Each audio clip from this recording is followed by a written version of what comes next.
O nosso estudo continua sendo o de cosmovisão cristã, propriamente. Cosmovisão é a nossa interpretação da vida. E hoje eu quero falar um pouquinho sobre a antropologia. Eu deveria ter mudado a palavra, né? Porque é o estudo do homem. Aí você fala antropologia, nossa, põe uma palavra mais do meu dia a dia, né? Nós queremos, irmãos, fazer durante essa aula e talvez a outra, uma análise bíblica sobre o homem, sobre alguns aspectos do homem e como que, olhando pela Bíblia, eu posso entender mais o ser humano, tá certo? Essa é a ideia da aula de hoje. Eu tenho algum material preparado, não sei se terminamos hoje, semana que vem, eu só sei que não tem pressa, né? A gente tem muitos anos pela frente para continuar estudando e a gente pode ir de um jeito que dá para assimilar, tá bom? Vamos orar, irmãos, e a gente pede a graça de Deus e depois eu quero te mostrar algumas coisas aqui, tá bom? Amado Deus, eu quero te agradecer, Pai, por essa aula. Eu agradeço por todas essas pessoas que vieram. Eu sei, Deus, que a nossa vinda nesse lugar demonstra desejo de manter comunhão, desejo de entender mais do Senhor. E eu quero pedir, Pai, que essa aula seja um instrumento para o nosso crescimento espiritual. Eu sei, Pai, que nós precisamos dessa orientação. Todos, de alguma forma, precisam do conhecimento, até mesmo, Pai, porque como diz a Tua palavra no livro de Provérbios, o conhecimento é ferramenta de libertação para o homem. E eu creio, Pai, que nós precisamos de conhecer para saber lidar melhor com a nossa vida, com os nossos dilemas, com as pessoas do nosso convívio, até mesmo, Pai, com as adversidades que nós enfrentamos. Assim, dessa maneira, eu peço, Pai, ilumina a nossa mente por meio do Espírito Santo, para que essa palavra possa chegar até o nosso coração. E eu te peço, Deus, ensina cada um a andar na presença do Senhor. É a oração que fazemos em nome de Jesus. Amém. Sabe, irmãos, quando eu falo desses tópicos, o estudo do homem, por exemplo, isso não é um negócio que eu inventei, tá certo? Quando nós estamos estudando o tema cosmovisão, existem alguns assuntos que são necessários para a gente entender. Nós falamos sobre criação e mundo, sobre realidade, sobre Deus, sobre realidade futura, nós falamos sobre ética. Toda interpretação da vida leva isso em consideração. E a aula de hoje, mais especificamente, eu acredito que ela é bastante prática, porque quando nós falamos sobre o homem, é mais do que óbvio que o ser humano está em grande conflito. O ser humano está passando por momentos bastante complicados. Eu não preciso falar disso olhando para outra pessoa, posso falar isso olhando para mim. Os dilemas que eu lido com a minha vida, os nossos desafios, as nossas expectativas, as nossas frustrações, o nosso conflito entre certo e errado, o nosso conflito de aprender a viver em comunhão e relacionamento com outras pessoas, o autocontrole para dominar aqueles impulsos que são da nossa natureza. É provável que toda pessoa que faça uma análise honesta vai descobrir que essa mesma pessoa, você ou eu, nós somos pessoas complicadas às vezes. E que mesmo que nós não sejamos complicados, nós somos complexos, pessoas muito, bem, vamos dizer assim, nós somos pessoas que pensam em muita coisa, lidam com muita coisa, esperam muita coisa. A nossa vida é meio complicada no dia a dia, porque nós somos seres, irmãos, que têm expectativas, medos, habilidades, frustrações, fracassos, vitórias. E como que a gente lida com isso? Talvez muitos podem dizer nesse momento assim: olha, pastor, eu acho que eu não estou sendo a melhor pessoa que posso, eu acho que não estou vivendo o meu melhor, acho que não estou usando bem meus recursos, acho que não estou controlando aquelas coisas dentro de mim que tentam aflorar e me atrapalhar, eu acho que eu não estou vivendo bem com as outras pessoas, eu acho que como pessoa eu nem estou lá muito realizado. Se eu olhasse para a minha vida, eu pensaria assim: nossa, eu não sou o que eu planejei, né? Se a gente voltasse no tempo, pensasse assim: nossa, 15 anos, 20 anos atrás, ou 40 anos atrás, quando eu planejei a minha vida, hoje, eu não sou o que eu pensei que seria. né? Eu acho que eu não cheguei onde planejei, eu não conquistei tudo que planejei, eu não me desenvolvi pessoalmente como planejei, eu não sou a pessoa que pensei que seria, então eu me sinto frustrado com a minha própria existência. Talvez, ou muito provavelmente, muitos de nós passamos por isso, sabe? É por isso, irmãos, que o ser humano, ele é uma das áreas que devem ser estudadas. E na verdade, quando falo isso, não é só que o pastor vai estudar o irmão da igreja, ou que o professor da escola vai estudar o aluno, ou o psicólogo, terapeuta, psiquiatra vai estudar alguém, não. É necessário que cada um analise a própria vida todos os dias, para que a gente possa olhar o que está dando certo, o que está dando errado, as metas que eu tracei, como que eu posso chegar até elas, ou como que eu posso mudar o rumo agora, enquanto é tempo, para que a gente não fique frustrado. Mas o problema que eu vejo da nossa geração é que tudo isso parece bobagem. A ideia é, vai vivendo, e no meio do processo as coisas vão se ajeitando. Irmãos, nada acontece por acaso, né? Uma grande plantação de milho não brota lá na terra do nada, alguém tem que preparar a terra, jogar a semente, tratar aquela semente para que aquilo cresça. A vida do ser humano é assim, as pessoas vão vivendo de qualquer forma e querem colher alguma coisa, assim, vamos dizer, boa lá para frente, mas isso não acontece. Eu creio, irmãos, que olhando o homem hoje pelas lentes do século 21, o mundo está exaltando o homem, exaltando governos, exaltando intelectos e pensamentos. Quando nós olhamos para o mundo hoje, no nosso ano 2020, século 21, a imagem que eu tenho é o mundo que nós vivemos. Quando eu falo mundo, irmãos, não estou falando de maneira negativa, positiva, não. Estou falando do mundo, o sistema que nós vivemos. Ele exalta o homem, ele exalta governos, ele exalta intelectos, exalta pensamentos. Nós somos uma civilização que precisa o tempo todo exaltar alguém ou alguma coisa. É por isso que a gente vive numa sociedade cheia de ícones, ou cheia de ídolos, ou cheia de celebridades. Eu, que ganho o meu salário normal, eu sento na frente da televisão e projeto a minha vida e vamos dizer, os meus sonhos em outra pessoa. Estava falando isso aqui num estudo quinta-feira com algumas pessoas. A gente liga lá e fala assim, fulana de tal publicou uma foto do seu closet, publicou uma foto da casa e os fãs piraram no closet dela. MSN, página de Globo.com e tal, mostra isso o tempo todo. Aí a pessoa que está numa pindaíba danada, tem 3 pares de sapato velho, está lá assim, toda feliz, porque ela se projeta e se realiza na vida do outro.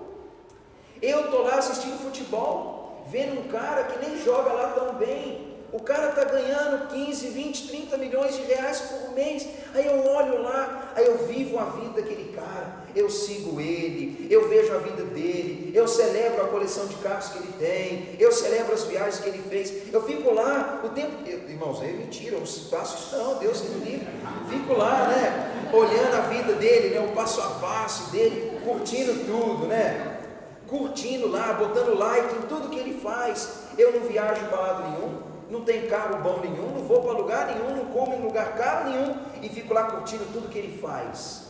Irmãos, a vida é assim, não é verdade? Talvez algum de nós sejamos assim. É assim que o nosso mundo é. Nosso mundo, irmãos, infelizmente, ele exalta os outros, ele vive sua vida projetada na vida dos outros. E sabe qual é o problema disso? Enquanto nós celebramos o intelecto, a vida, a condição dos outros, nós não trabalhamos para que a nossa vida seja uma vida de realização, mesmo que não tenha o closet da fulana, mesmo que não tenha o itinerário de viagens do ciclano, mas que a nossa vida pudesse ser um pouco melhor. A nossa vida é assim, a gente está curtindo, mas não está vivendo, está assistindo, mas não está praticando. Adianta ver futebol sem jogar futebol, irmãos? Adianta assistir momentos de aventura do Discovery sem praticar aventura no dia a dia? Adianta ver o giro da Itália de bicicleta e não andar de bicicleta? Isso é tudo bobagem, tem que viver, não é verdade? Só que nós somos uma geração que vê e que exalta. Uma coisa que eu observo que no meio disso tudo, a gente está vivendo uma espécie de relativismo, um ambiente de politicamente correto, que tem tomado conta da televisão, das notícias e das pessoas. Uma geração que está exaltando outros e inteligência dos outros enquanto não desenvolve a si mesmo, está vivendo uma época de relativismo e um politicamente correto, no sentido de que, olha, é certo para mim, mas talvez não seja certo para você. O Tiago pensa desse jeito, mas o Luiz pensa de outro jeito, o Adolfo de outro jeito, a Cintia de outro jeito. A ideia é mais ou menos assim: olha, meu filho, cada um pensa do jeito que quer. É certo para você, mas não é certo para mim. Nosso mundo é assim, irmãos. É o politicamente correto, é o relativismo. E sabe qual é o problema disso tudo? Cada um está decidindo por si o que é certo e o que é errado. E já não é mais o adulto, já não é mais o jovem, é a criança. Menino pequeno, ele já decide que vai usar, que vai comer. Eu estava ouvindo um dia, achei engraçado, né, uma criança aqui da igreja, que ela agora não só escolhe a roupa dela, mas escolhe a roupa dos pais. Olha que legal, né? Não é crítica, mas olha como que as crianças estão para frente, né? Ela já vai no guarda-roupa e fala: não, você vai usar essa roupa aqui hoje. Você fala: ai, como, né? Tem 3 anos, 4 anos, não é menos. Irmãos, as pessoas, elas são assim. Elas têm essa capacidade, essa liberdade. Na verdade, até a inteligência delas é mais avançada que a nossa quando era criança, porque elas já fazem muitas escolhas. Só que o problema é que elas já aprenderam também que usar o argumento que não tem nada a ver. É assim, eu não concordo. E cada um então está fazendo o que acha melhor. A sociedade, irmãos, ela se tornou um antro de pornografia, de violência, de gratificação imediata dos prazeres. Somos uma sociedade viciada. Pensa nisso. A gente está projetando a nossa vida nos outros. O politicamente correto e o relativo. Não é bem assim, né? A gente vai na igreja, mas não é bem assim. Ouve o professor da escola, mas não é bem assim. Ouve o médico porque a gente está doente, mas não é bem assim. Cada um está decidindo por si. Enquanto tudo isso está acontecendo, nós somos uma geração viciada em pornografia, viciada em coisas ou elementos ou produtos que trazem gratificação. Somos viciados, irmãos, na nossa própria realização, e somos um ambiente escravo da violência. Esse é o nosso mundo. O culto ao homem tomou lugar ao culto de Deus. O ser humano agora é objeto de culto, né? Idolatra-se as pessoas, idolatra-se o corpo humano, idolatra-se a inteligência humana. E logo, irmãos, o ser humano que foi criado para adorar Deus, ele começa a adorar as outras pessoas. Eu olho para o espelho e começo a idolatrar meu próprio corpo, minha própria forma física. Ou a gente começa a idolatrar a nossa própria inteligência. Ou se meu corpo e minha inteligência não merecem uma adoração, eu começo a adorar o outro, o corpo do outro, e começo a adorar a inteligência do outro. Eu creio, irmãos, que esse é o mundo do século XXI. Nesse cenário todo, a família está sendo descartada, a família não tem mais importância, as relações humanas, elas são um mero arranjo de interesse, e o ser humano está vivendo uma vida vazia. Essa é a vida que você vive, é a vida que eu vivo. É o nosso mundo, irmãos. Não estou falando que todos nós falhamos nisso, mas é o mundo que nós vivemos, é a influência que nós vivemos. A gente estava trocando ideias antes aqui, o Adolfo, como que era diferente a vida antigamente, entre irmãos, entre família, o vínculo que se tinha. Hoje não tem mais, nem entre pais e filhos, nem entre irmãos, nem entre amigos, nem entre a comunidade da igreja. Irmãos, a gente não valoriza mais outra pessoa. É frustrante, mas nós estamos usando uns aos outros. Eu falo como homem, os homens querem usar as mulheres. O homem, ele não quer admirar uma beleza. É interessante que no passado, quando a gente assiste aqueles filmes lá do Shakespeare, ou assiste filmes antigos, a gente via que a beleza feminina era um negócio assim, que se pudesse, pegava aquela mulher linda e bonita, colocava ela num lugar e falava assim, bota ela numa redoma de vidro e guarda ela, né? Hoje a beleza feminina, ela é só um atrativo para que ela possa ser usada. Quanto mais bonita, mais eu vejo, e quanto mais vejo, eu quero usar. Depois que eu usar, eu vou descobrir que ela não tem nada de anormal em relação às outras, então eu jogo ela para escanteio e vou procurar outra para usar. Homem é assim, não é? Imagina, irmãos, a gente que tem crianças e tem vontade de ter filhos, imaginar que a gente está criando filhos para essa geração, filhas que vão ser usadas, filhos que vão usar outras pessoas, adultos que vão crescer com a mente deformada e que vão causar esse dano na vida das outras pessoas. Antigamente, a mulher era admirada, ela era assim, nossa, olha que linda que ela é. Escrevia-se um poema para ela, escrevia-se uma música para a mulher brasileira que é linda. Hoje, música para a mulher brasileira que é linda. A mulher brasileira é dona do corpo, ela faz com o corpo o que quer, né? Ela é poderosa, ela desce até no chão e ela deixa o homem de boca aberta. É assim que é, né? Irmãos, é o mundo que a gente vive. É triste, não é triste? Os relacionamentos humanos, eles estão em grave crise. E no meio dessa vida toda, que alguns estão dizendo assim, não, mas pastor, o mundo está muito bom, mas não pode ter censura, né? O estado lá de Rondônia fez uma limpa nos livros das escolas. Vocês devem ter visto isso. Aí, meu filho, o bicho pegou, censura danada. O governo lá do estado de Rondônia, essa semana, um político lá, mandou recolher das escolas uma série de livros, que eles tinham conteúdo impróprio para criança. Aí o pessoal colocou intolerância. Irmãos, eu concordo que há certa intolerância, mas vou ser sincero para você, eu quando era criança na escola, eu li o livro O Cortiço, do Aloysio Azevedo.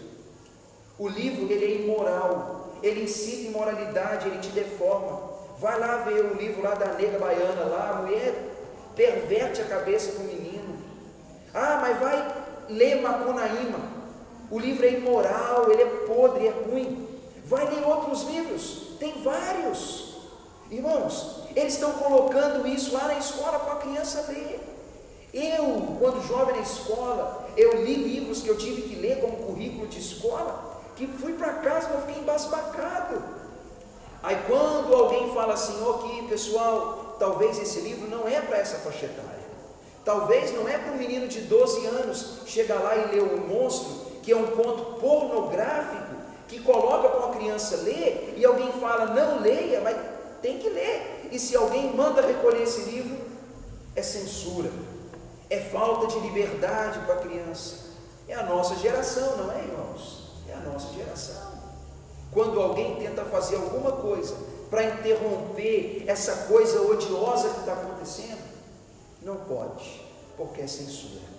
A criança tem que ver pornografia na novela, ela tem que ler pornografia na escola, ela tem que aprender coisas que ela não está preparada para lidar. Aí sabe o que acontece?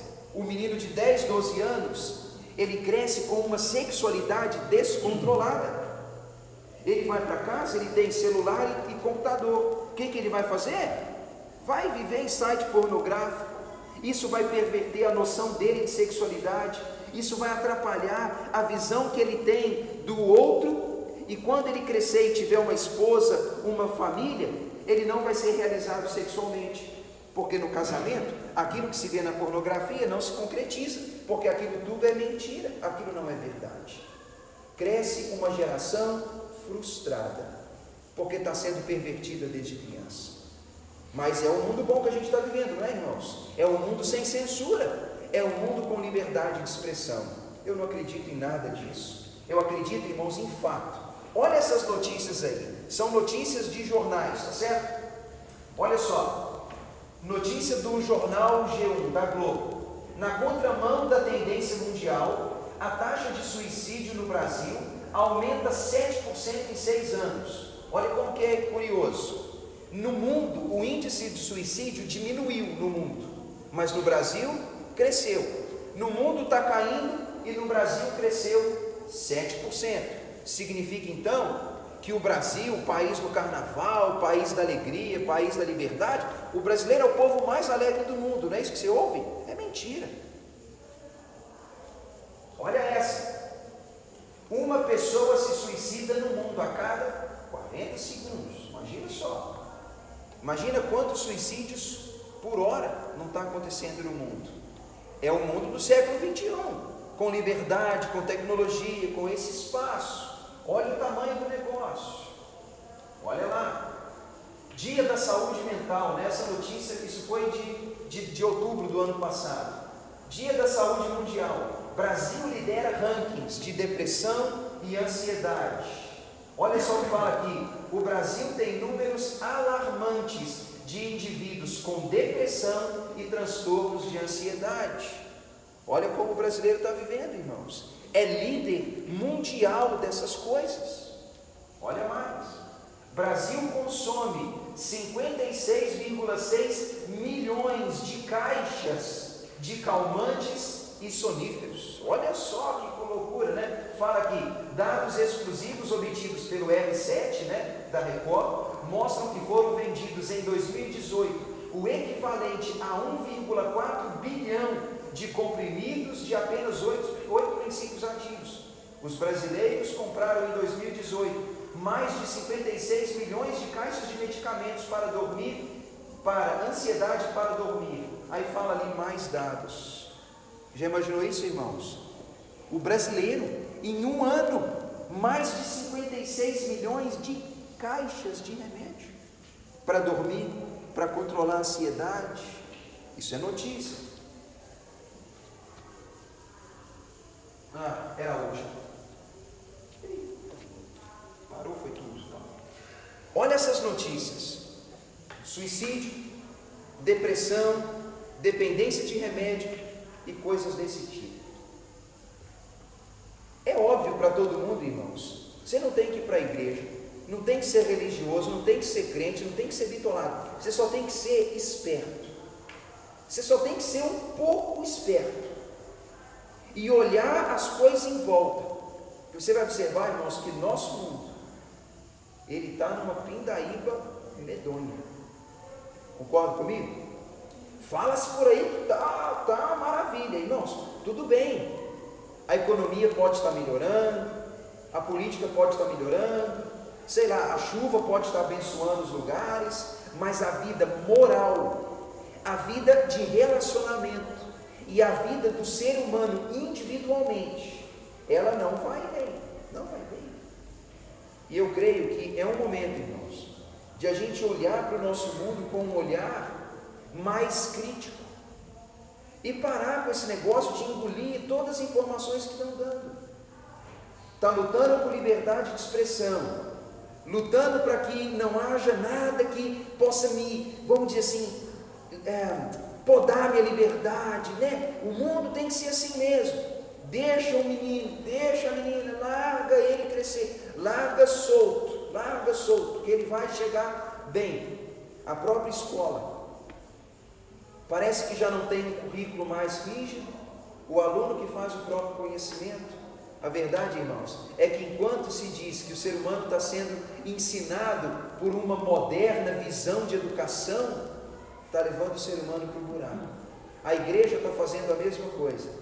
A igreja não confronta o erro, a igreja não ensina mais o que Deus fala. O elemento vai lá na igreja e alguém faz assim: não, meu filhinho, está tudo bem, sua vida vai prosperar, sua vida vai de vento em popa, não preocupa, Deus vai te ajudar no seu caminho. Quando na verdade alguém está precisando pegar a orelha do elemento e virar ele e falar assim: meu filho, tu está indo para a direção errada, a direção que você está indo é aquela, filho, aquele lugar é ruim, você tem que ir para lá. A família muitas vezes também não está fazendo esse papel, vai deixando o menino viver, vai deixando a criança viver, entregue a ela mesma. Cuidado, irmãos. Quando eu falo desse assunto, sabe o que vem à minha mente? Deus não fez o homem para isso. Deus não criou o homem para isso. Eu te mostrei o homem do século 21, mas eu quero te mostrar agora o homem à luz da sua criação especial. Eu não vou ficar lendo os textos bíblicos, porque vocês conhecem isso, mas eu vou te fazer 3 afirmações que vão te mostrar para que Deus criou o homem. Deus criou os seres humanos como o clímax da sua criação. O homem foi criado, irmãos, como o ápice da criação. Eu tenho falado isso algumas vezes. Você vale menos que um panda, vale menos que um arara azul.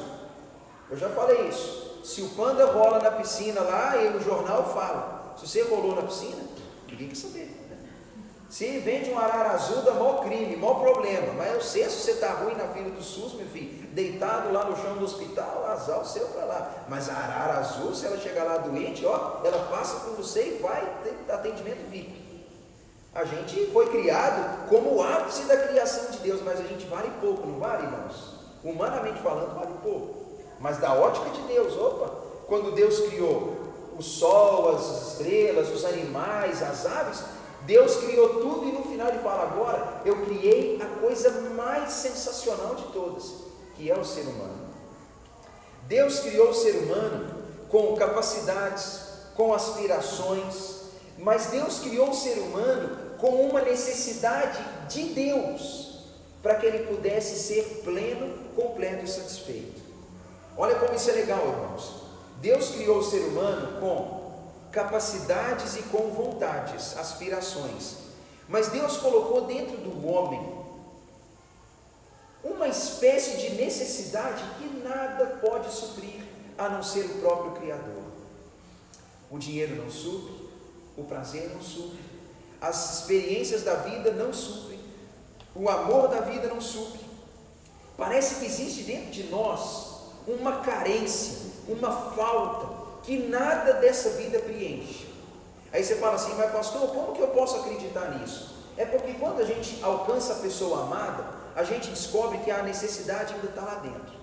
Quando a gente alcança o recurso que a gente planejava, a necessidade está lá. Quando a gente faz a viagem dos sonhos, a necessidade está lá. Existe dentro do ser humano um negócio que não é preenchido por nada dessa vida.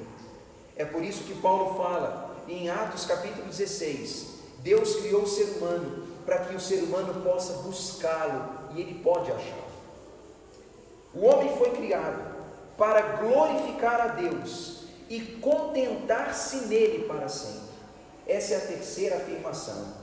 O ser humano foi criado para a glória de Deus e para ter alegria para sempre, mas uma alegria no próprio Deus. Foi assim que nós somos criados, irmãos.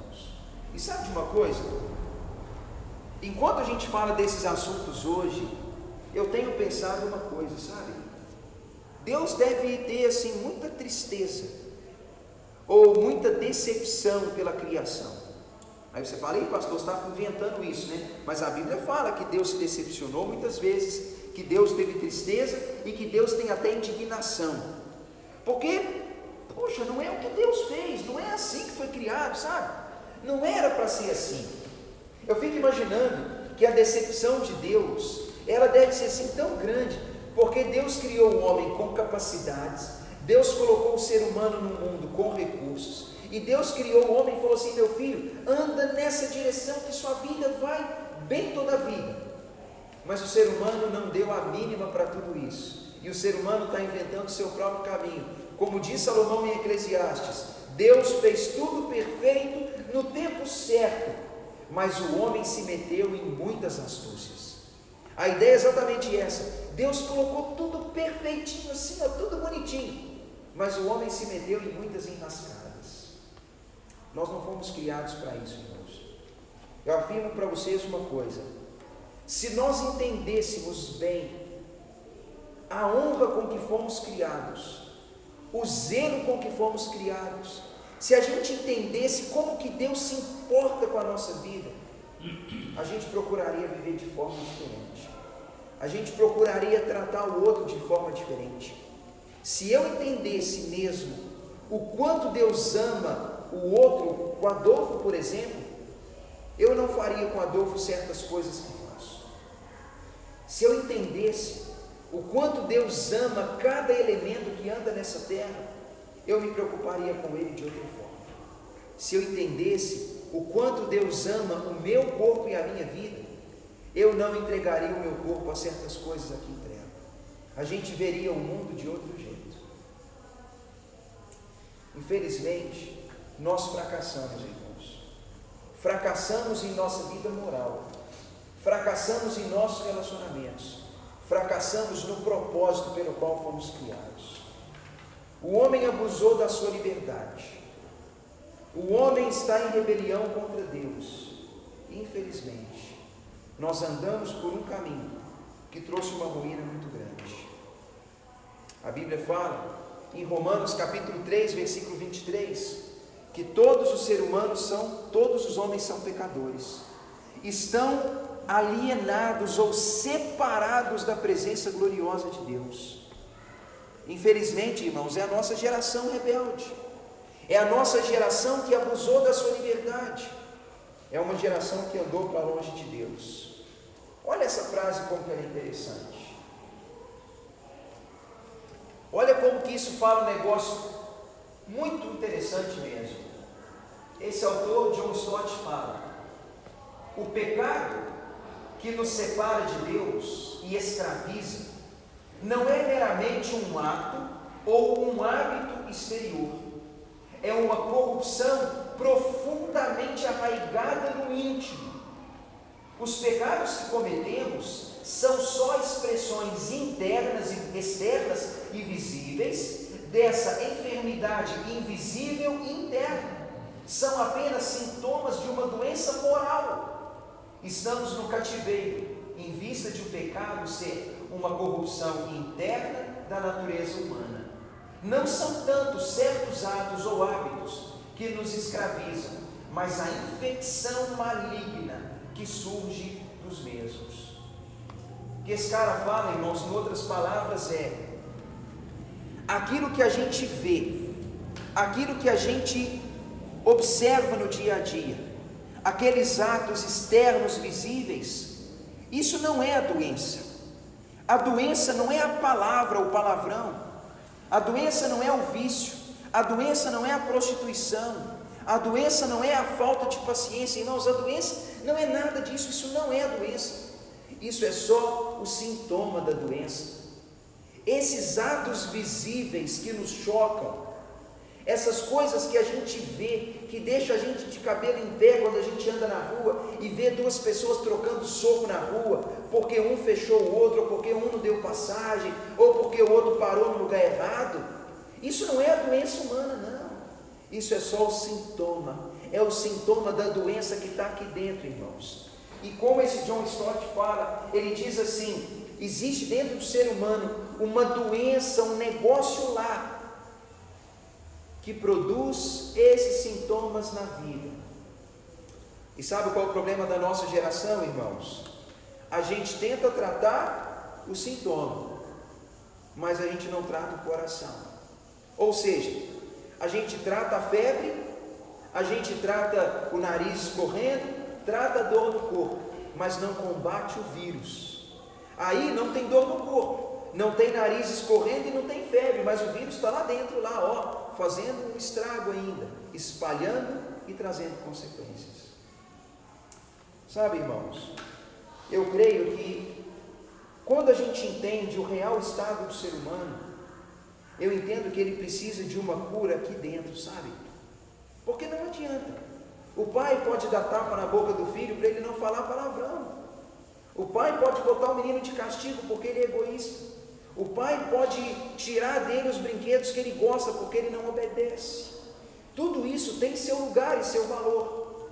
Mas se a gente não conseguir tratar o coração e a natureza, meu filho, no futuro só vai mudar, só vai intensificar o negócio.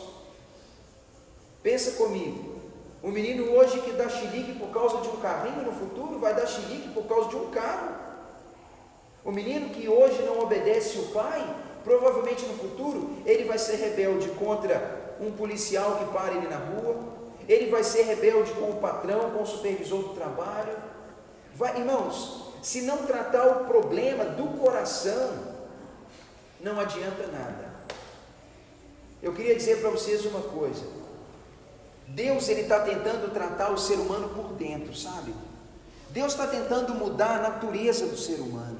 É como se Deus estivesse tentando mudar a natureza, o que o ser humano é por dentro, mudar os valores de dentro, porque não adianta, se não mudar os valores por dentro, Eu posso até não permitir que meu filho viva na imoralidade, mas dentro ele é imoral, desgovernado. A hora que ele sair do domínio da minha mão, ele vai sair, aquele negócio que está lá dentro, vai levar ele para aquilo de maneira inevitável, irmãos. Não adianta. Eu posso tentar controlar de alguma maneira, mas aquilo não vai adiantar. É o pastor que chega lá na igreja e fica criando caso, falando assim: ah, mas o fulano faz isso, faz aquilo, mas usa roupa curta, mas não vai na igreja, mas não ajuda, não coopera, não participa. Irmãos, é bobagem. Fica lá na igreja brigando porque ouve música do mundo, porque ouve música ruim, porque usa roupa curta, porque vai no lugar errado, porque fica, porque beija na boca, porque namora, porque vai no clube, porque vai no lugar errado. Pastor de igreja é mestre nisso, e queima cartucho a vida inteira, trabalhando com sintoma, quando não trata o coração. Aí sabe o que acontece? A gente acha que está alcançando resultado. Aí, por exemplo, a pessoa vem na igreja com uma roupa adequada, mas quando ele está lá na faculdade, lá em Viçosa, em Ouro Preto, anda pelado, vive na promiscuidade e vive fazendo coisa errada. Aí vem passar o final de semana e quando chega na igreja, bota uma roupa que agrada o pastor da igreja. O pastor da igreja fala: tá vendo aí, ó, deu resultado, eu sou tudo, peguei e puxei a orelha, deu certo. É tudo enganação, irmãos. No fim das contas, a gente enxerga o que quer enxergar, né? Porque tratar o coração dá trabalho, tratar o coração é mais difícil. Irmãos, olhar para alguém e falar: meu filho, aqui, ó, queria te dizer assim, tu é pecador, você tem dentro de você um negócio ruim, dentro, tu é ruim por dentro, não é bom não, né? Falar que tu é ruim mesmo. Dentro de você existe uma natureza errada, e ela luta todo dia para te levar a fazer coisas ruins. Então é como se eu pudesse dizer assim, que eu sou uma pessoa errada, não pelo que eu faço, mas pelo que eu sou. Entende? É diferente. Não é as minhas ações que me tornam uma pessoa ruim, é a minha natureza que me torna uma pessoa ruim.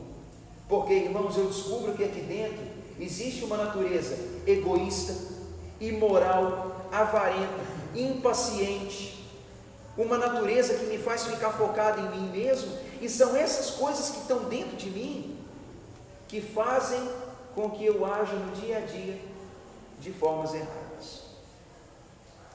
Mas uma coisa que quero dizer para vocês é isso: Deus, Ele está transformando o homem pelo Evangelho. O desejo de Deus é transformar o homem de uma forma mais completa. É por isso que quando você lê a Bíblia, você vê que Jesus está tentando dizer para a pessoa assim: olha, se arrepende, crê no meu Evangelho e se torna meu discípulo. É por isso que quando você lê a Bíblia, sabe o que a Bíblia fala? Que o homem que confessa seu pecado e coloca a fé em Deus, ele fala que Deus vem e habita dentro da pessoa. É como se a Bíblia estivesse dizendo assim: olha, Adolfo, você que tem uma natureza errada, ruim, se você se voltar para Deus numa atitude de fé, Deus habita em você, então dentro de você agora existe também a natureza divina. Alguém que só tinha a natureza errada, passa a ter dentro de si agora o próprio Deus, a natureza do próprio Deus, porque a Bíblia diz que o Espírito Santo habita essa pessoa. Então pense, o Tiago que antes só tinha aquela natureza humana errada, se ele se humilhar na presença de Deus, acreditar e confiar na pessoa de Jesus, e se submeter a Jesus como seu Salvador, e convidá-lo para ser o Senhor da vida dele, a Bíblia fala que Deus então faz morada dentro dessa pessoa. Então agora eu passo a ter uma natureza diferente, e essa natureza diferente trabalha dentro de mim para que eu pratique obras diferentes. Vocês já viram, irmãos, pessoas que antes eram escravas de hábitos e vícios e de um estilo de vida errado, que quando tomaram uma nova postura perante Deus, elas foram mudadas. Você fala assim: nossa, como que aquela pessoa tem força de vontade?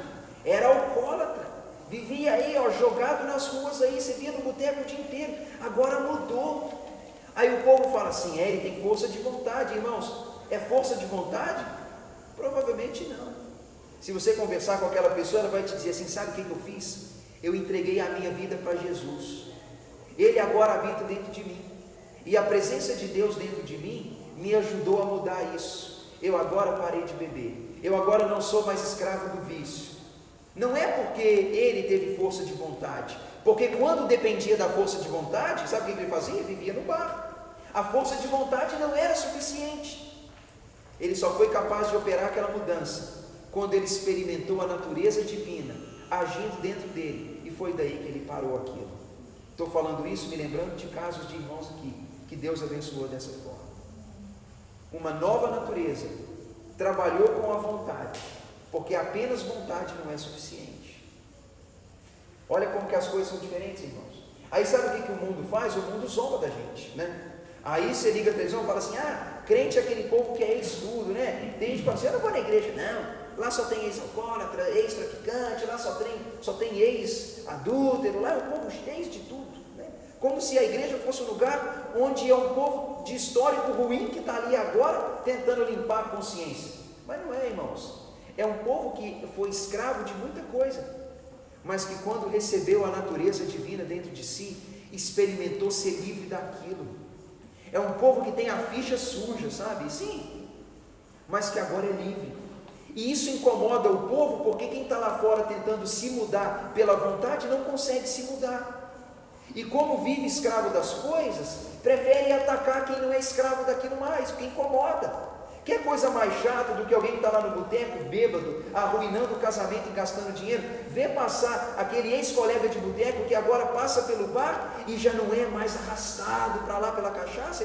Ele pensa assim, nossa, que cara chato. Só que ele prefere criticar, ele prefere fazer piada, ele prefere provocar. Mas no fundo, irmãos, ele só está incomodado, que a vida dele está numa tristeza.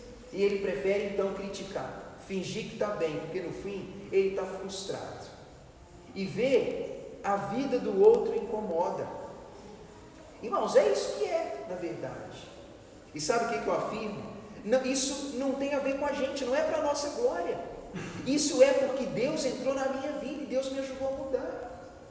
Não é também que porque Deus entrou na nossa vida a gente é perfeito. Para com isso, também não é.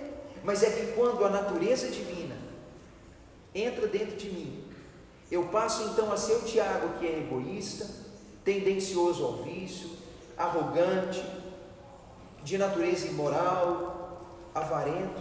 Isso continua aqui dentro, mas a Bíblia fala que a natureza divina dentro de mim, ela trabalha. E sabe o que a Bíblia fala em Gálatas? O Espírito luta contra a minha natureza carnal. A minha natureza carnal luta contra o Espírito que habita dentro de mim, para que eu não faça o que deve ser feito. Mas a Bíblia diz que quando o Espírito está dentro de mim, e eu deixo ele trabalhar em mim, ele me transforma numa nova pessoa. É isso que Deus está fazendo, irmãos. E sabe como que isso acontece? Pelo Evangelho. Quando o homem crê e se arrepende e deixa Deus habitar dentro dele. Alguém que não tem essa experiência, irmãos, vai lutar contra a vontade, vai assim esforçar todo dia e não vai alcançar, porque, me perdoe a honestidade, eu não acredito, isso eu falo do fundo do meu coração, eu não acredito que exista alguém que é senhor 100% da própria vontade. Mas não tem. Alguém que governa a vontade 100%, alguém que tenha tamanha força de vontade, que consegue alcançar tudo na própria força. O ser humano é de natureza errada, irmãos, e é por isso que Deus diz, quando Ele fizer morada em nós, a gente vai conseguir, pela ajuda de Deus dentro de nós, a vencer coisas que antes jamais venceríamos. Esse estudo sobre o homem é para te dizer que o homem do século 21 é aquele homem das capas das revistas ali. Está tudo muito bem, não está, irmãos? Está todo mundo sorridente, né? Está todo mundo postando lá no Facebook, no Instagram, não sei na onde. Está todo mundo assim, felicíssimo, né? Está felizão, todo mundo. Mas quando a gente olha, não é bem assim.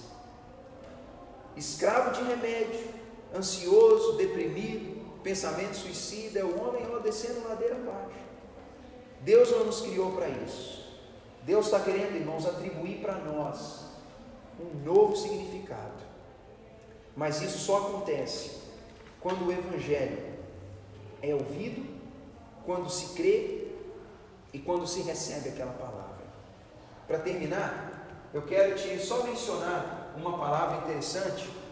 Esse cara aí, ele escreve falando que quando a pessoa recebe a natureza divina porque crê no Evangelho, algumas coisas acontecem. Ele diz assim: onde quer que o homem esteja, seja o que quer que faça, ou no que aplique sua mão, na agricultura, no comércio, na indústria, ou a sua mente, que ele aplique ela no mundo da arte, na ciência, onde ele estiver, seja onde for, constantemente, ele estará diante da face de Deus, e ele empregará no serviço de Deus tudo o que tem.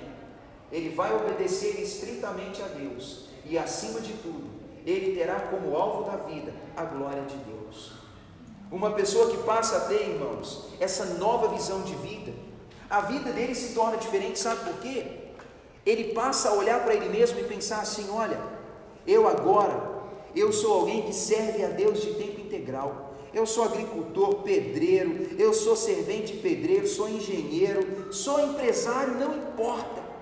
Onde essa pessoa estiver, o que quer que ela faça, ela passa a entender que o tempo todo ela está diante da face de Deus, que Deus está olhando para ela o tempo todo, e que eu já não faço mais para o dono da Suminas, eu já não trabalho mais para o dono da CSN, eu não trabalho mais para ele agora, eu trabalho para Deus, e o que eu faço é para a glória de Deus.